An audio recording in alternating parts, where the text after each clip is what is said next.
I always open these things before we sing the first song by asking my guest, Angeline, to talk about their first encounter with the god that is Martin Carthy, either live or recorded. Your choice, or both. Okay, well, both if that's all right with you. So, first of all, my first encounter with the god and king, who is Martin Carthy, was in on record, and I was the sort of teenager who just spent all my time in record shops, in secondhand record shops, and I would just buy things based on the iconography on the cover. So once I got into folk, I would buy anything that looked folky. So that's how I learned about all the different lineups of Steel I Span Right. and all of that kind of stuff. So, and I loved the lineup, the really early lineup that included Martin Carthy. So then from then on, I began seeking out Martin Carthy's solo albums because I just fell in love with that extraordinary voice. Yes. And the beautiful, like amazing soulfulness and the richness and just the gorgeousness of his voice and also his playing. And what I particularly loved that really meant so much to me, especially as a teenage girl who was the only brown face in any folk club, but also a teenage girl on her own in a folk club. It's a Ooh, bit of a yes. strange thing Yeah, to yeah, see yeah. at any point. Um, in Martin Carthy's version of Banks of the Nile, yeah, Yeah. Banks of the Nile. So he changed the words from to fight those blacks and heathens on the banks of the Nile to fight amongst those legions on the Wow. banks of the Nile. Yeah. So I Thoughtful. just it made my heart go really big that he would do that, and I thought, what an amazing man. And also, he used to recognise me. I'd see him at the train station, and he would just recognise me from his gigs and wave. Wow. For Cornish lads are fishermen, and Cornish lads are miners too. But when the fish and tin are gone, what are the Cornish boys to do? From Newlyn town we used to sail, through rain and mist and lashing gale. The mackerel shoals we hoped to find, and soon we left Land's End behind. For Cornish lads are fishermen, and Cornish lads are miners too. But when the fish and tin are gone, what are the Cornish boys to do? We searched the seven stones all round, but not a sign or shoal we found. Round Island Light is now in sight, but Scilly's is a barren ground. For Cornish lads are fishermen, and Cornish lads are miners too. But when the fish and tin are gone, what are the Cornish boys to do?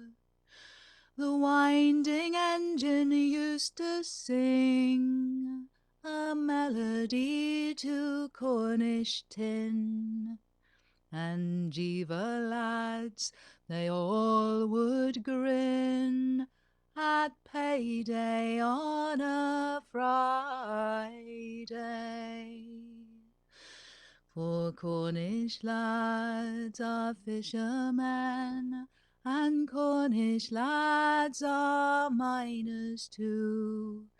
But when the fish and tin are gone, what are the Cornish boys to do?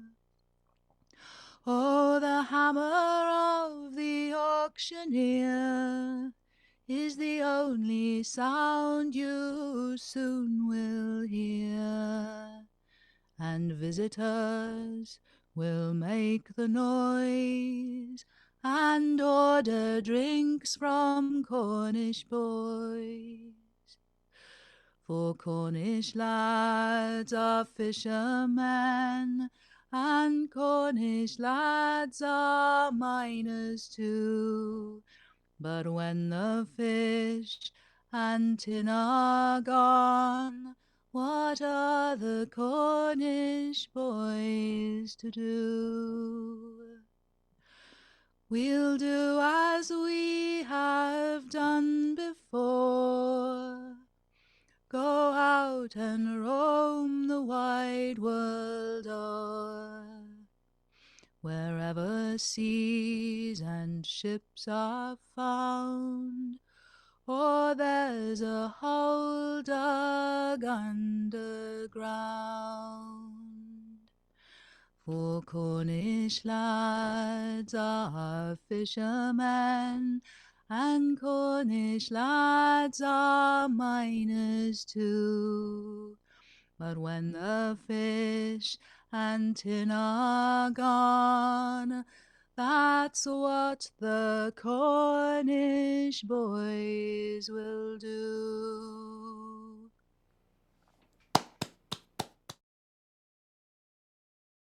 And then I did actually talk to him after one gig at the Hare and Hounds, and he'd sung the Bonny, Bonny Bows of London, and I'd fallen in love with the song, and I wanted to talk to him about the song after that. And he said, "Oh, I'll write down the lyrics for you. Have you got a piece of paper?" And I hadn't, but I got a book so I just gave him it was a novel, and I said, "Oh, don't worry, you should just write on the blank page at the back." And he said, "Are you sure?" And I said, "Yeah, it's fine."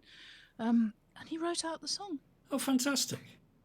Yeah, the generosity and the kindness, it was overwhelming, and he was lovely, and he talked to me about the song, and we had a really good conversation about it. So how's your experience been in folk clubs as sole brown female? Well, the folk scene's a very friendly scene, isn't it? Isn't it, though? That's one of the things it does really well. It's really incredibly warm, friendly and inclusive, and folkies seem to just love people coming along who love folk music. It's kind of, the Northern Soul scene is quite similar, actually. They get really excited when new people come in that love Northern Soul, and so I've always felt really I've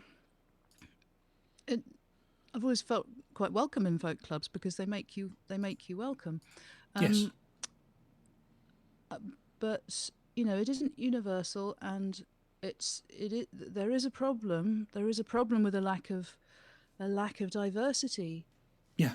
In the folk scene in this country, it's not as bad in the United States, it seems, and that's certainly changing when we're getting more sort of country artists, or bluegrass artists are becoming much more visible in the USA. But here, Black British artists making traditional sort of folk music of these islands, we are quite a rarity. Yeah, I haven't been seeking out black folk musicians, so my count will be low. But I can count the black folk musicians I know on the fingers of one hand. Well, I tell you what, I'm going to challenge you now.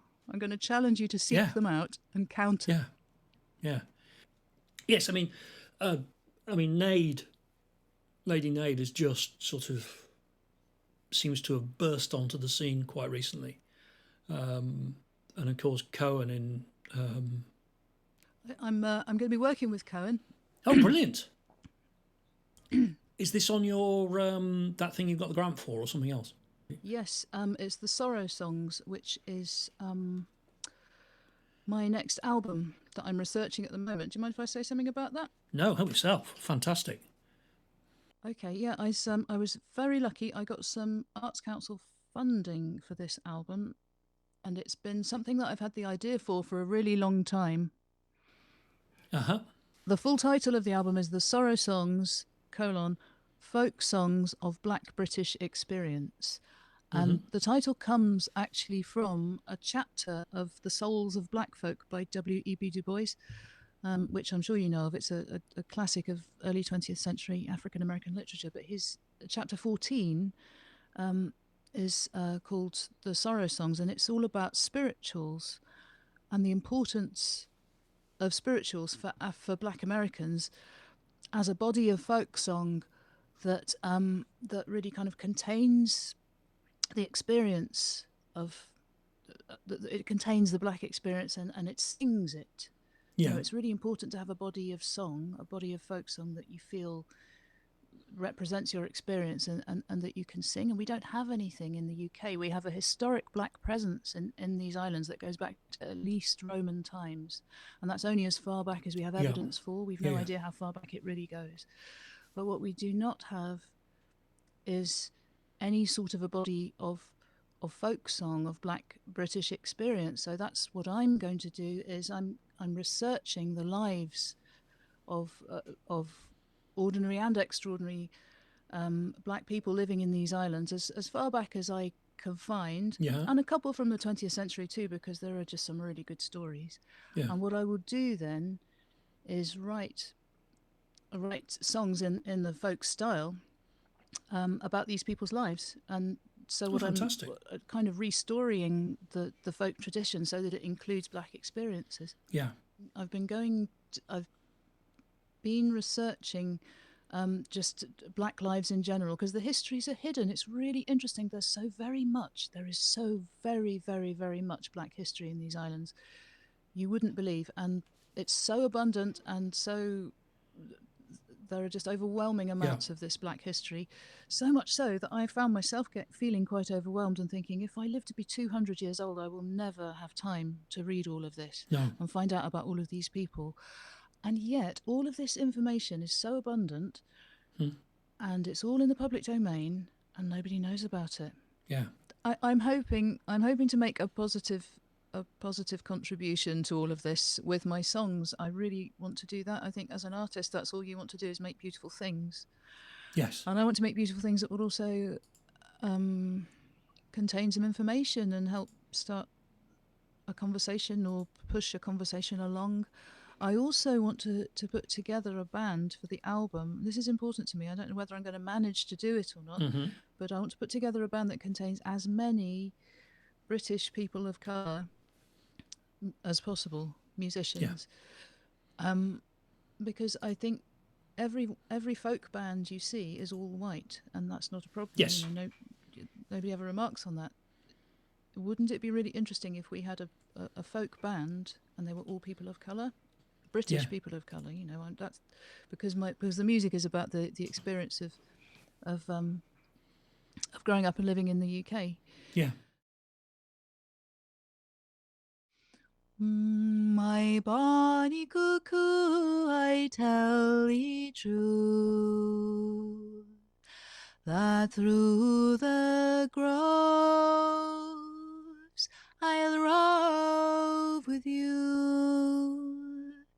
I'll rove with you until the next spring, and then my cuckoo shall sweetly sing.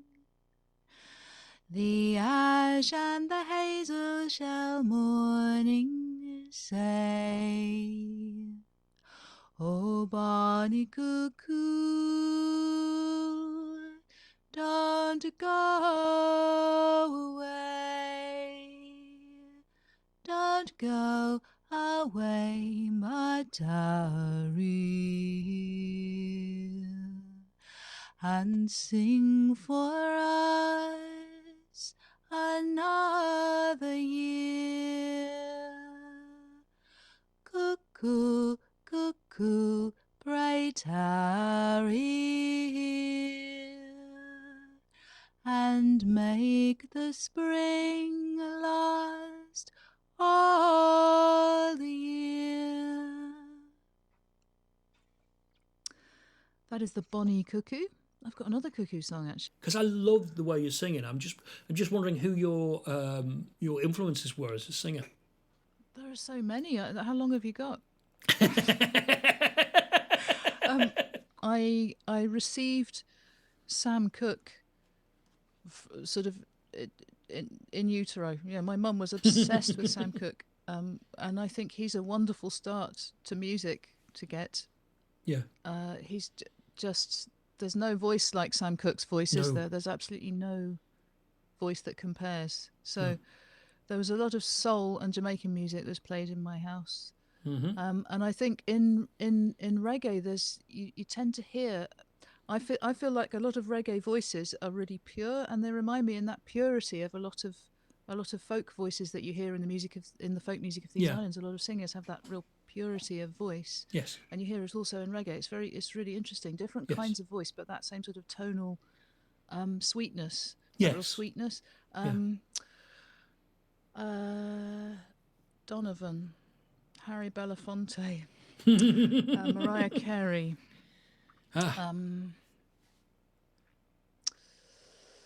Just everyone you ever heard that you liked a song many, by. I can't even. Just so many. Nina Simone. Oh God, yeah. Oh, Nina Simone. Robin Williamson. As I was a-walking one morning in May, I met a pretty fair maiden, unto her did say, for love I'm inclined, I'm telling you me mind, that me inclination lies in your cuckoo's nest. My darling, said she, I'm innocent and young, and I scarcely believe your false deluding tongue, yet I see it in your eyes, it fills me with surprise, that your inclination lies in me cuckoo's nest. Some like a girl who is pretty in the face, some like a girl who is slender in the waist. Oh, but give me a girl, we'll wriggle and we'll twist, at the bottom of your belly lies your cuckoo's nest. My darling, said he, and I'm telling you no lie, I'm thinking of fondness, and do not be surprised, for I love you, my dear. I'll marry you as well, if you let me clap me hands on your cuckoo's nest. My darling, said she, I cannot do such thing, for me mother often told me it was committing sin for me maiden to lose, me sex to be abused, so I have no more to do with me cuckoo's nest. Some like a girl who is pretty in the face, some like a girl who is slender in the waist. Oh, but give me a girl, we'll wriggle and we'll twist, at the bottom of the belly lies your cuckoo's nest. My darling, said she, I cannot you deny, for your fairy... No. My darling, said he, it's not committing sin, for common sense should tell you it is a pleasing thing. We're brought into this world to increase and do your best, and to help a man to heaven in your cuckoo's nest. My darling, said she, how cannot you deny, for your fairy won my heart by the roving of your eye, and I see it in your eyes, your courage is delight, so gently lift your hands into me cuckoo's nest. Now some like a girl who is pretty in the face, and some like a girl who is slender in the waist. Oh, but give me a girl, we'll wriggle and we'll twist, at the bottom of your belly lies your cuckoo's nest.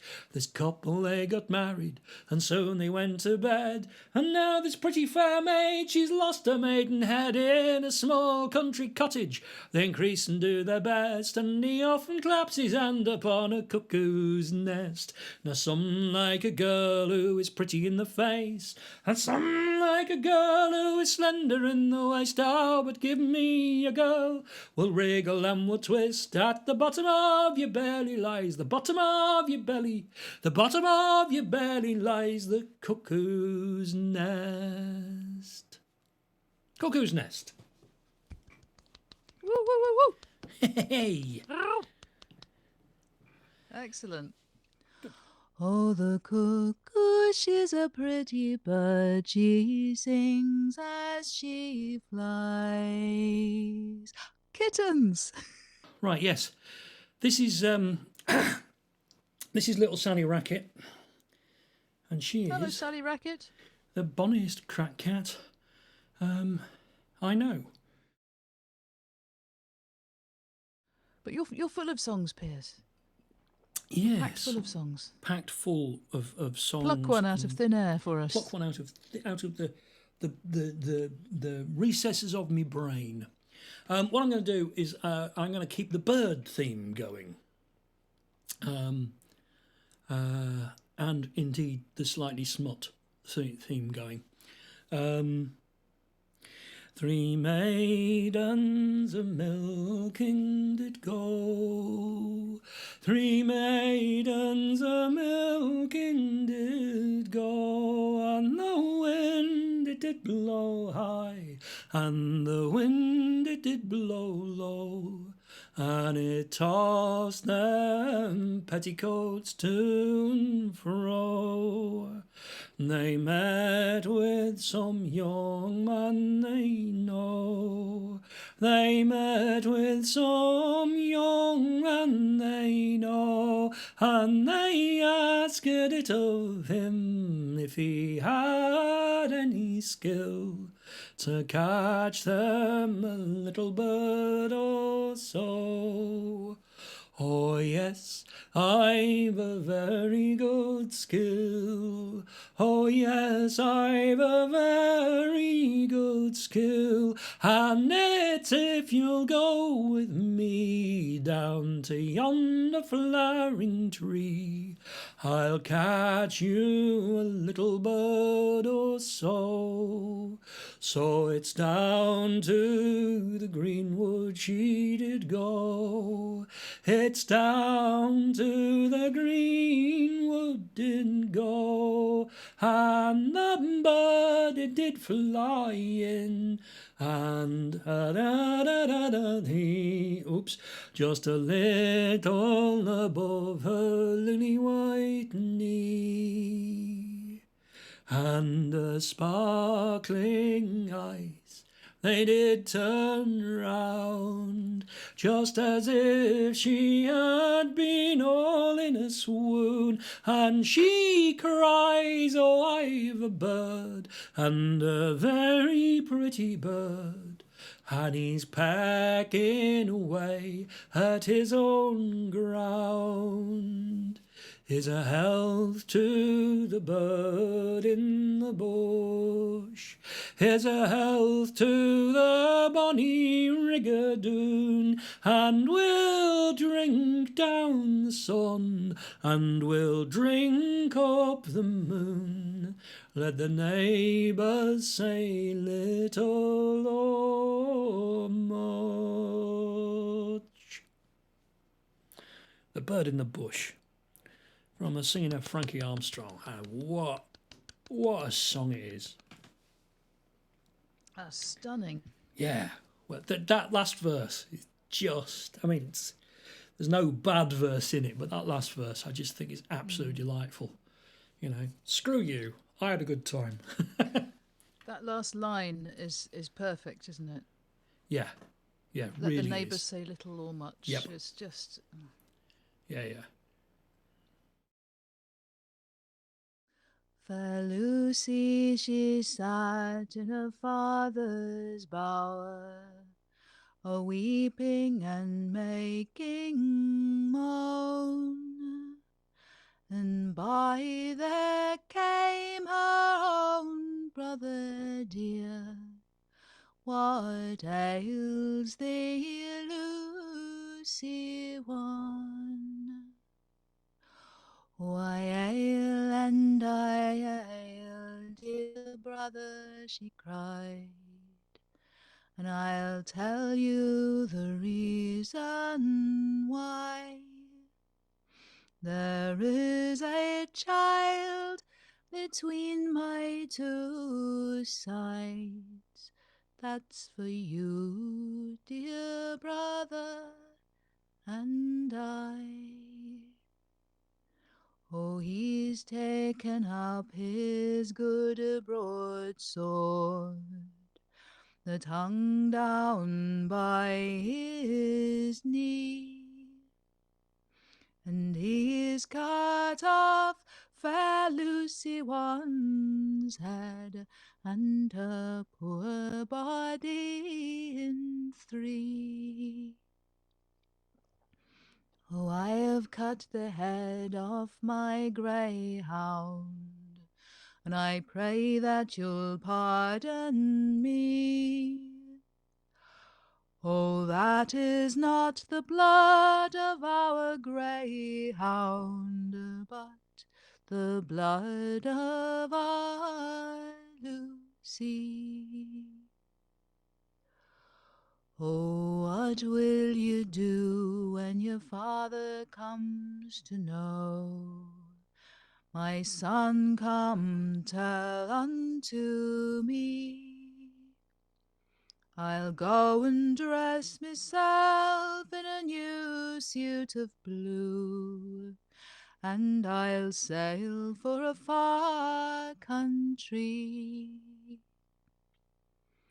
And what will you do with your houses and your land? My son, come tell unto me. Oh, I shall leave them all to my children so small, by one, by two, by three. And when will you turn to your own wife again? My son, come tell unto me.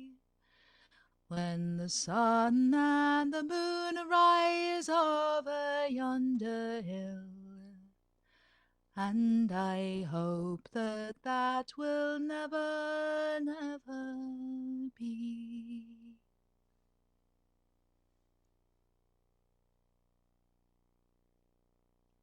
Gorgeous. Thank you. That is a mighty song, isn't it? Those big incest ballads are just astonishing. One of those ones where you kind of like you find that the people in that period are almost seem to be aliens, don't they? It's like, who on earth thinks you can get away with turning up covered in blood and say, "Oh, it's my greyhound," or deer that don't hang out in the valley where you claim to have come from, or I accidentally beheaded the greyhound, Mum. Soz. Yeah. It's all right. He was my dog, so I had the right. And in this ballad, he not only does he rape his sister and impregnate her, but he also beheads her, mutilates her body, and he gets some new clothes and a trip abroad. Yeah. It's astonishing. I'm half inclined to sing you because it's very similar in its style, but it's a reply. It's a sort of reply song. It's one of those.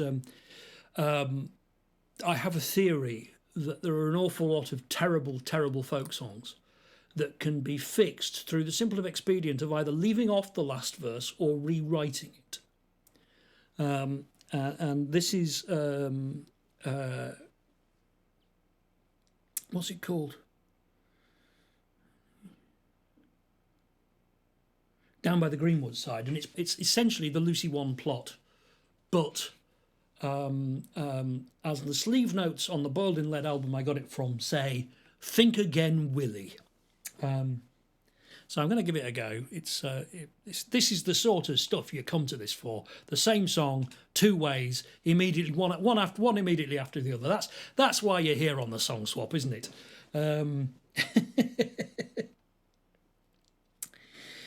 It's up in the kitchen, down the hall. I need a lonely Willie's father of his sister's child, down by the Greenwood Side. Son, oh son, why you so pale? I need a lonely, I've been down in the Greenwood hunting quail, down by the Greenwood Side. There's no quail away down there. I need a lonely, I've been down there shooting the white-tailed deer, down by the Greenwood Side. No pistol kills a deer. I need lonely. Oh, Willie, where's your sister dear? Down by the Greenwood Side. Mother, mother, make my bed.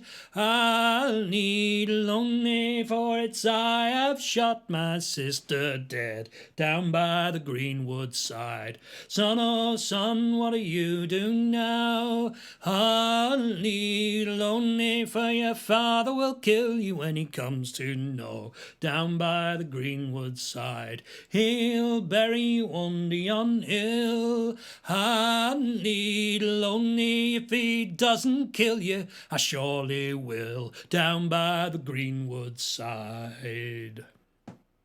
Pitched a bit low, but there you go.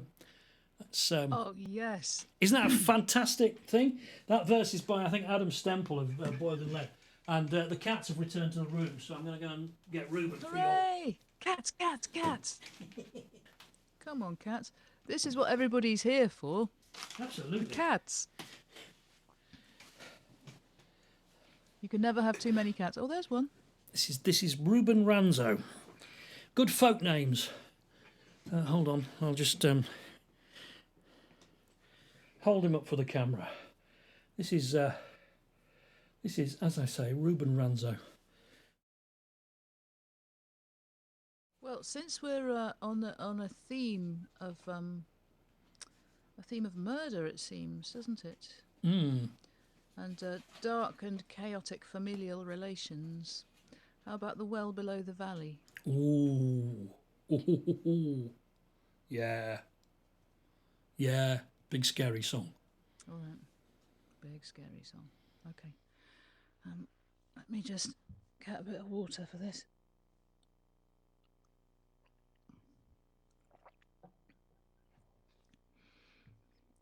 A gentleman was passing by.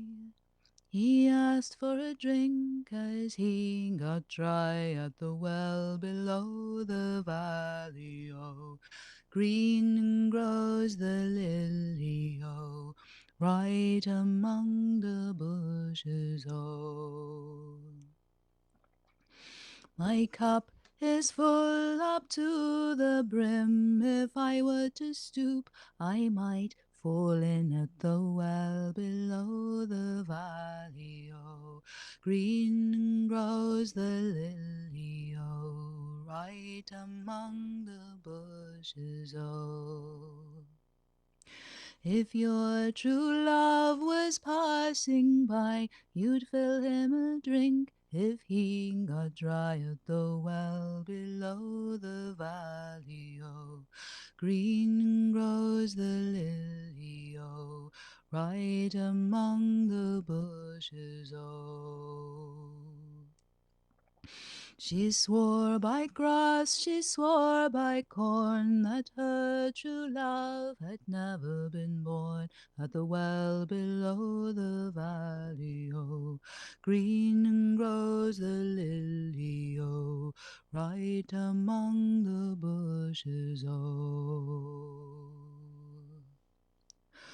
Oh no, young maid, you're swearing wrong, for 6 fine children you have borne at the well below the valley, oh. Green grows the lily, oh, right among the bushes, oh. If you be a man of noble fame, you'll tell to me what happened to them at the well below the valley, oh. Green grows the lily, oh, right among the bushes, oh. There's 2 of them buried beneath the tree at the well below the valley, oh. 2 of them buried beneath the stone at the well below the valley, oh. 2 of them buried beneath the well at the well below the valley, oh. Green grows the lily, oh, right among the bushes, oh. If you be a man of noble fame, you'll tell to me the father of them at the well below the valley, oh. Green grows the lily, oh, right among the bushes, oh. There's 2 of them by your brother John at the well below the valley, oh. Two of them by your Uncle Dan at the well below the valley, oh. Two of them by your father dear at the well below the valley, oh. Green grows the lily, oh, right among the bushes, oh. If you be a man of noble esteem, you'll tell to me what'll happen, Missel, at the well below the valley, oh. Green grows the lily, oh, right among the bushes, oh. You'll be 7 long years a ringing the bell, and 7 long years a portin' in hell at the well below the valley, oh. Green grows the lily, oh, right among the bushes, oh. I'll be 7 long years a ringing the bell, but the Lord above will save me soul from portin' in hell at the well below the valley, oh. Green grows the lily, oh, right among the bushes, oh. Green grows the lily, oh, right among the bushes, oh.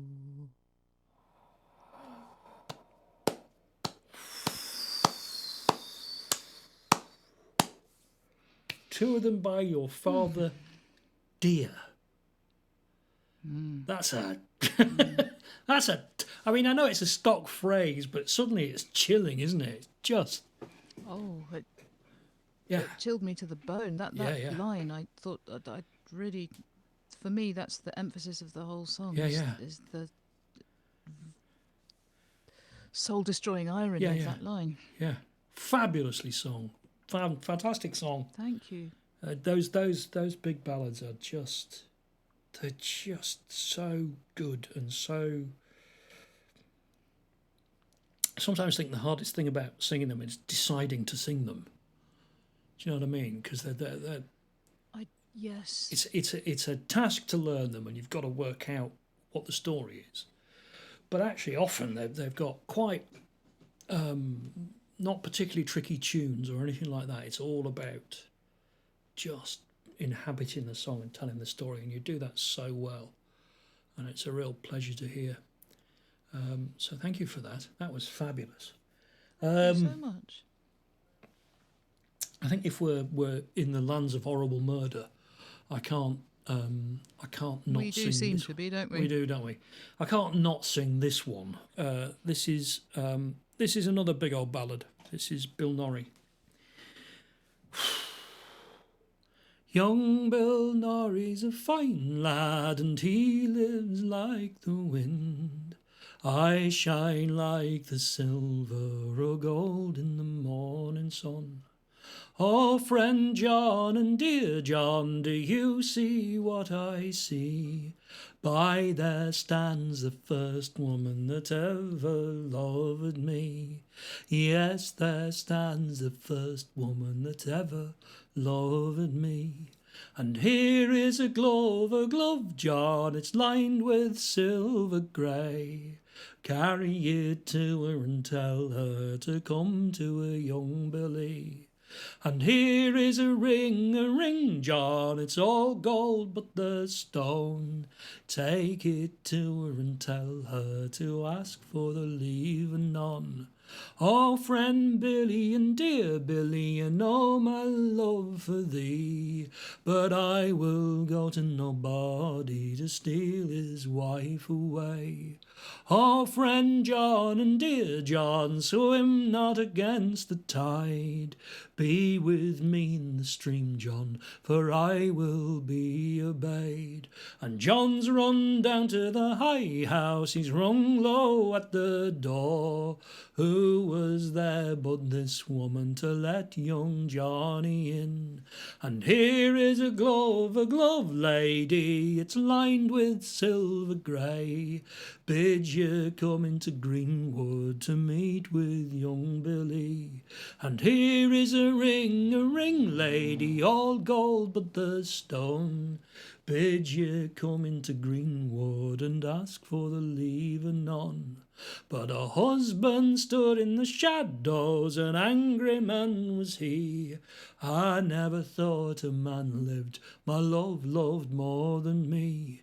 And he's gone down into her room, he's dressed in her array, and like some woman he's rode out to meet with young Billy.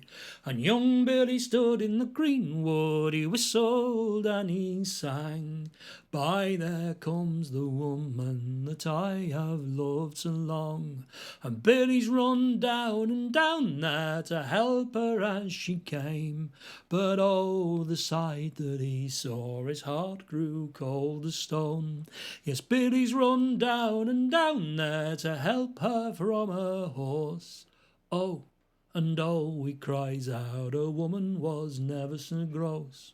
And the husbandman had a long knife, it hung down by his knee, and he's taken Billy's head right off of his fair body.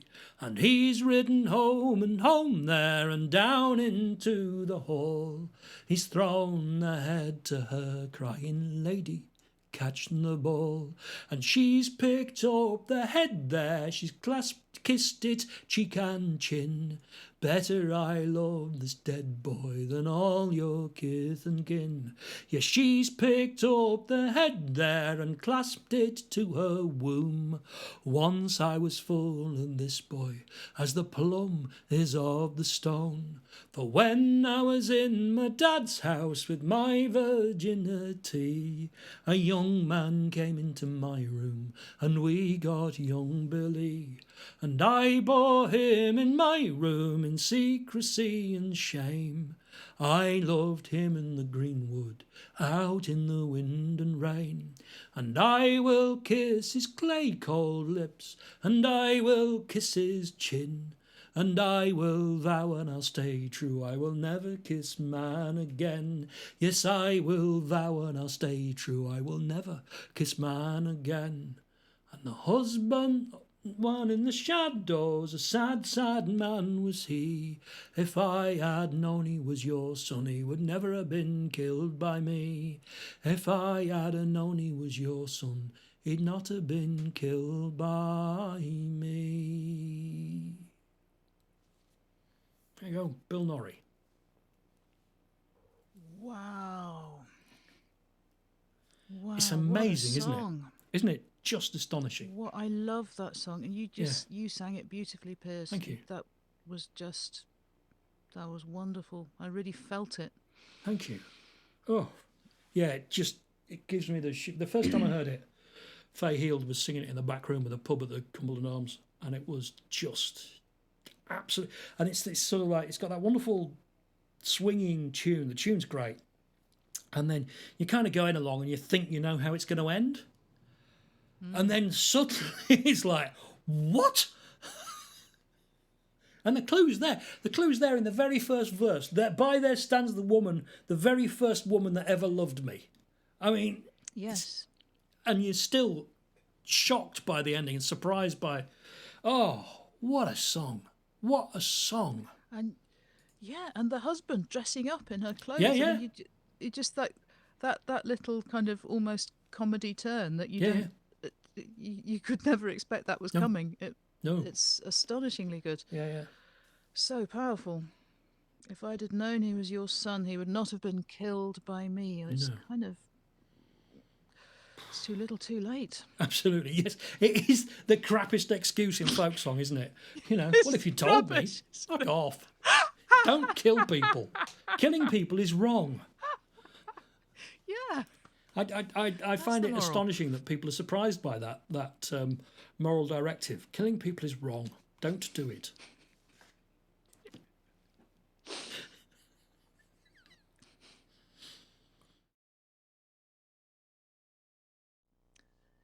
She's laid down all below a thorn, and 2 bonny babies she has born, and 2 bonny babies she has born, down by the greenwood side, oh.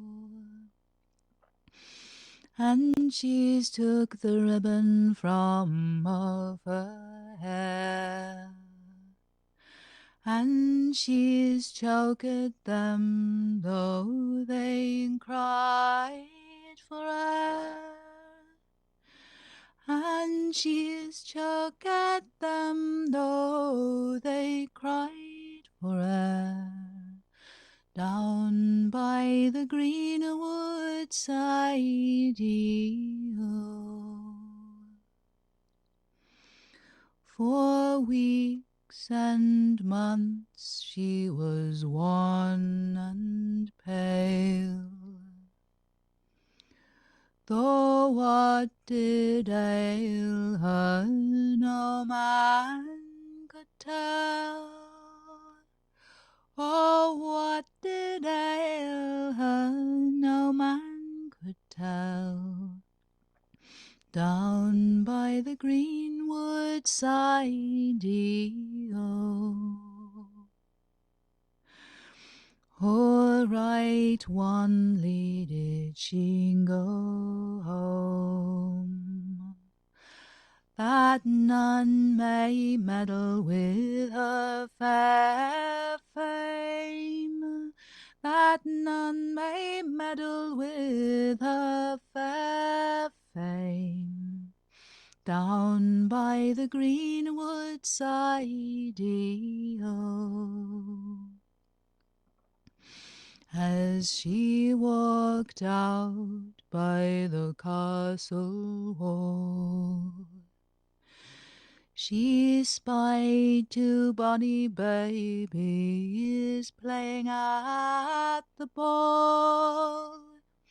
She spied 2 bonny babies playing at the ball, down by the greenwood side, oh. Oh, pretty babes, if you were mine, I'd feed you on the white cow's milk and wine. I'd feed you on the white cow's milk and wine, down by the greenwood side, oh. Oh, cruel mother, when we were thine, oh, we got none of your white cow's milk and wine. Oh, we got none of your white cow's milk and wine, down by the greenwood side, oh. For you took the ribbon from off your hair, and you choked us though we cried for air, and you choked us though we cried for air, down by the greenwood side, oh. And now we 2 in heaven do dwell, whilst ye must drag out the fierce fires of hell, whilst ye must drag out the fierce fires of hell, down by the greenwood side, oh.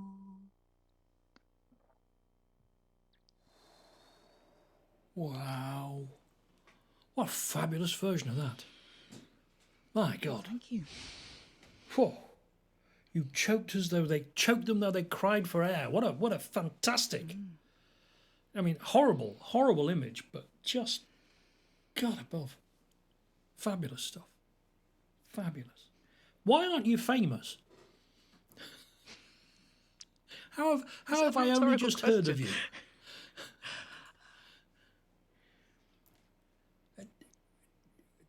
Just the thing about Zooms and clubhouses and stuff like that, just the sheer number of fantastic singers that I've never heard of before, not met in a not ended up in the same sing around at any point in time. When I heard you singing in clubhouse, it's like, oh, how is this singer not far more widely known? Because you're fantastic. It's magic. Thank you so much. Well, Thank you. Absolutely, Well, your singing gives me the chills. Wow. Yeah. Oh. Thank you, Piers. What a lovely thing to say. Yeah, just fabulous. I mean, those big songs, to sing them as well as you do is always a delight to hear people doing that. Just fantastic to hear. Thank you.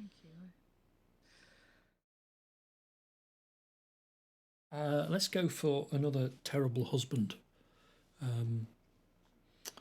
This is from the singing of Peter Bellamy, who is one of my all-time heroes. What a singer, and amazing ballad editor as well. I've said this before. I went looking for extra verses for this to see if I could pad out context and stuff. And there's a bunch of extra verses. And every single verse that Pete didn't sing are completely pointless. They're either just reiterating what's already been said or foreshadowing the ending in the most clumsy fashion possible. And it's just and Pete just got it. Pete, I've not changed a word of the way he sings it because he just got it right. Comb back your hair, fair Annie, he says. Comb it back into your crown, for you must live a maiden life when I bring my bridal home. Oh, how shall I look maiden-like when maiden I am none? When 6 fair sons have I had by you, and the 7th coming on. Oh, you will bake my bread, he says, and you will keep my home, and you will welcome my lady gay when I bring my bridal home. And to the door he is fixed a silken towel held by a silver pin, that fair Annie might dry her tears as she went out and in. Now 6 months gone and 9 coming on, she thought her time all long, so she's taken a spyglass in her hand, and to the topmost tower she has gone. And she's looked east, she's looked west, she has looked all under the sun, and who should she see but Lord Thomas, her bringing of his bridal home. So she's called for her 7 sons, by one, by two, by three. And she has said to the eldest one, oh, tell me what you see. And he's look at east, he's look at west, he has looked all under the sun.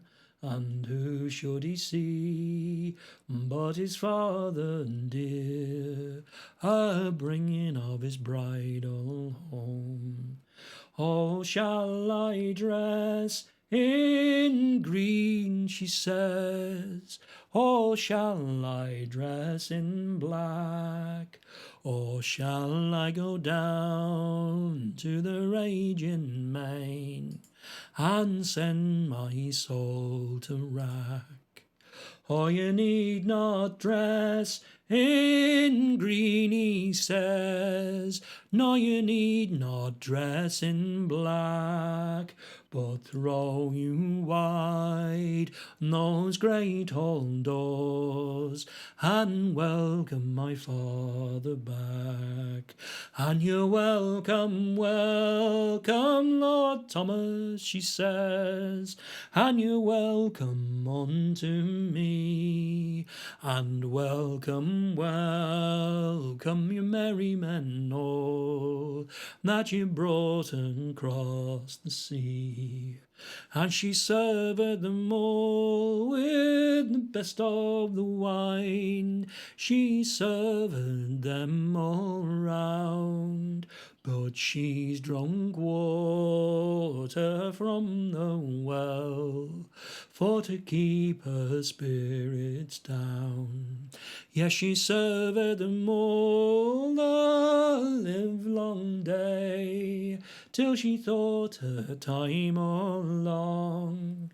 And since she's taken a flute all in her hand, and it's up into her bower she is gone. And she's fluted east, she has fluted west, she's fluted loud and shrill. She's wished that her sons were 7 greyhounds, and she a wolf on the hill. Come down the stairs, the new bride says, come down the stairs to me, and tell me the name of your father dear, and I'll tell mine to thee. Well, King Douglas it was my father's name, and Queen Chatham was my mother, and sweet Mary was my sister dear, and Prince Henry was my brother. Well, if King Douglas it is your father's name, and Queen Chatham is your mother, then I'm sure that I am your sister dear, as Prince Henry is my brother. And I have 7 ships out on the main, they are loaded to the brim, and 6 of them will I give to you, and the 7th for to carry me home. Yes, 6 of them will I give to thee, when we've had Lord Thomas burned.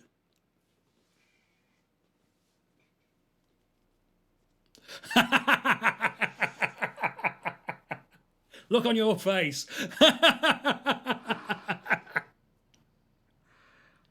was amazing. It's a hell of an ending, isn't it? Just absolutely extraordinary. Because it just broke my heart. The whole song just absolutely broke my heart. The ill treatment, just the non-stop wearing down of this poor woman. The silken towel. Like he's hanging up the silken towel so she can dry her tears. Just absolutely. Yeah. I Oh, know my heart was people who've breaking. And then she finds an ally, and they're going to punish the man. yeah, yeah. Rather I an know, extreme punishment, but hey.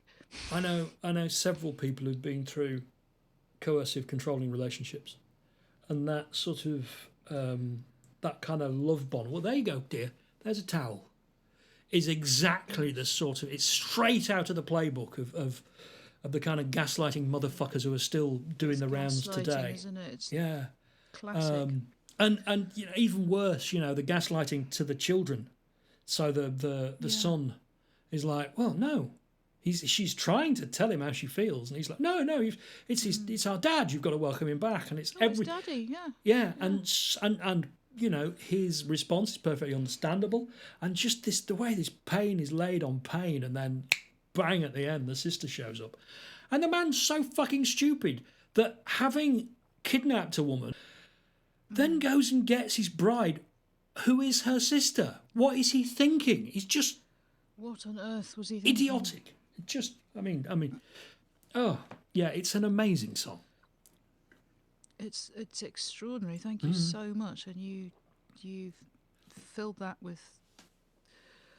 Well, it just made me shiver. Yeah, well, thank you. On all the feels. That was a very emotionally intelligent rendering of that song, I would say.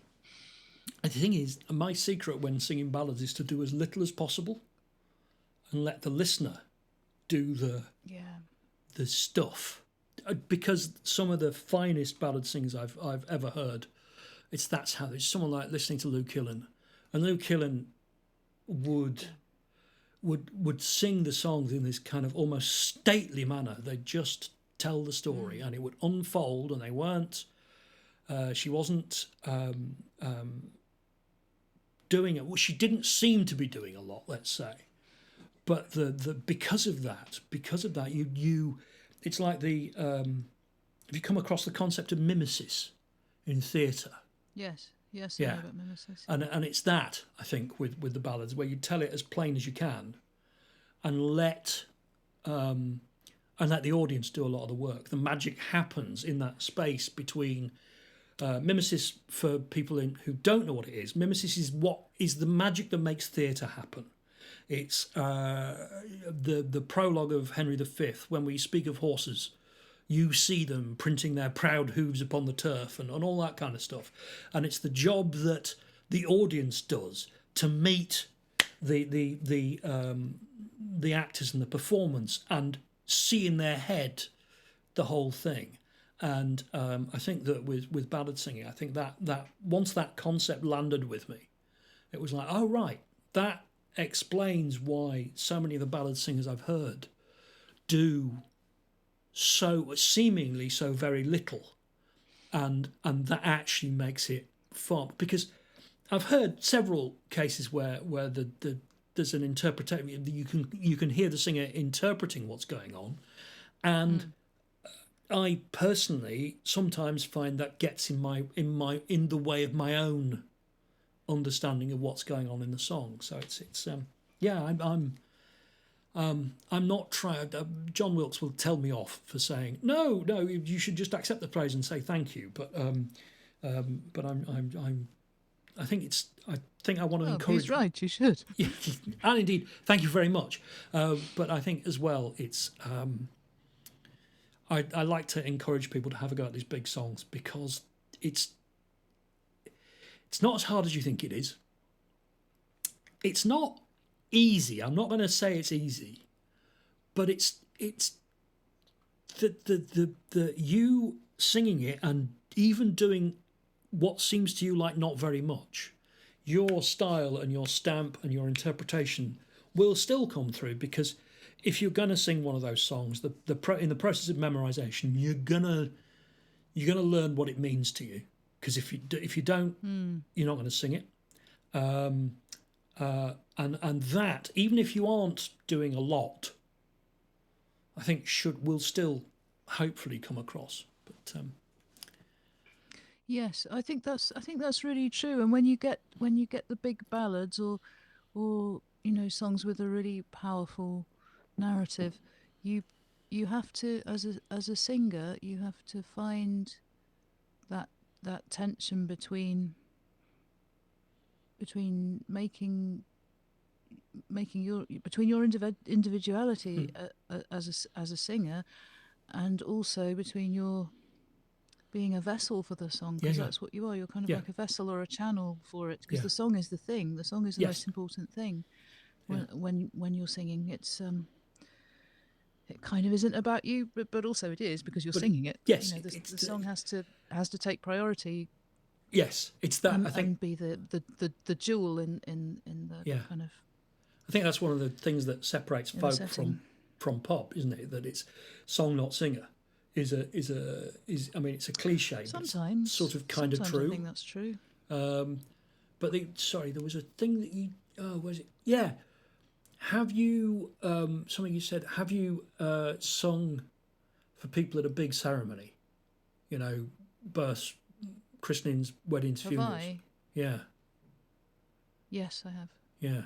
I've sung at at a few funerals, and that's interesting because it mustn't be about you. You're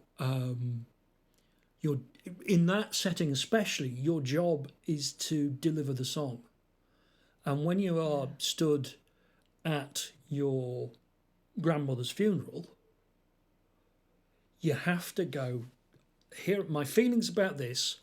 I have to kind of put to one side and let the song I'm going to sing come through me to the audience and do its job. And I think that was the first time I did that. Was at my Catholic grandmother's funeral, and it was a incredibly cathartic experience, because as an atheist, I'm always finding funerals hard work for the religious ones. And in this particular one, the priest stood up and said, with the loss of Mrs. Corley, the parish will lose a major source of funding at her fucking funeral. No. Yeah. And I sang. I'm so sorry. That's horrendous. I know.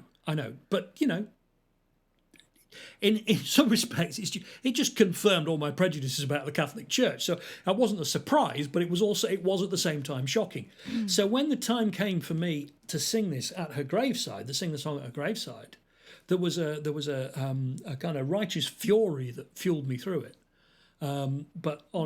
It's the oddest thing, and it's one of those things that has had, I think, a profound effect on the way I approach singing sort of big songs. That thing about that same sense of I need to understand what it means, but for the duration of the song, I need to sort of just get out of its way. And it's not as intense. Yeah, that's a really good way of saying it, to get out of its way. I like that. It's not as intense when I'm singing a ballad in something like this as it is at a big ceremony. And I've sung at a wedding, and it's a similar thing as well. You know, singing the wedding song at "Come Write Me Down" or "Shepherd of the Downs" or something like that. It's still, you've still got to do that thing about, you know, this needs its own space, and it needs to be done proper, and you can't kind of let your I think you can't kind of let your own feelings inflect it too much, because it's actually about the happy couple and all that kind of stuff. So yeah, I found it just really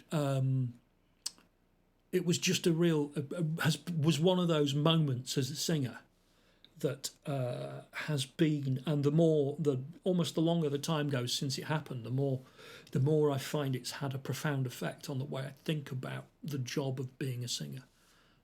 So yeah, that's my thoughts on singing ballads and stuff.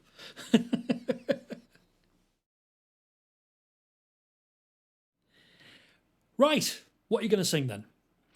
Okay, so this is my setting of "He Wishes for the Cloth of Heaven" by W.B. Yeats, which I sang for a friend's wedding.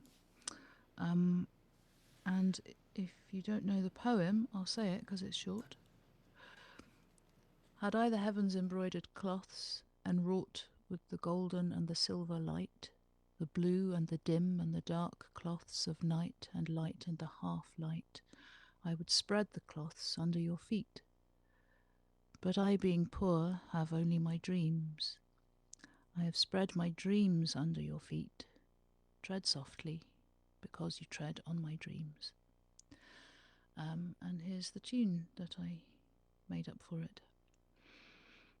Had I the hams embroidered cloths and wrought with the golden and the silver light, the blue and the dim and the dark cloths of night and light and the half light, I would spread the cloths under your feet, but I, being poor, have only my dreams.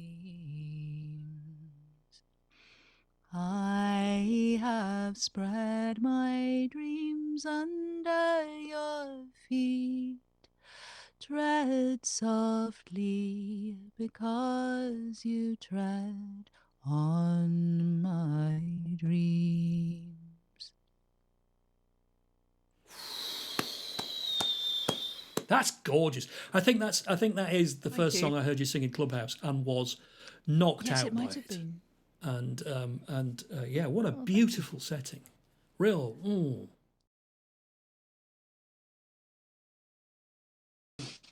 When I was playing the karaoke game on Twitch, one of the songs on there was Pony, which is one of those cock rock, one of those cock rap songs.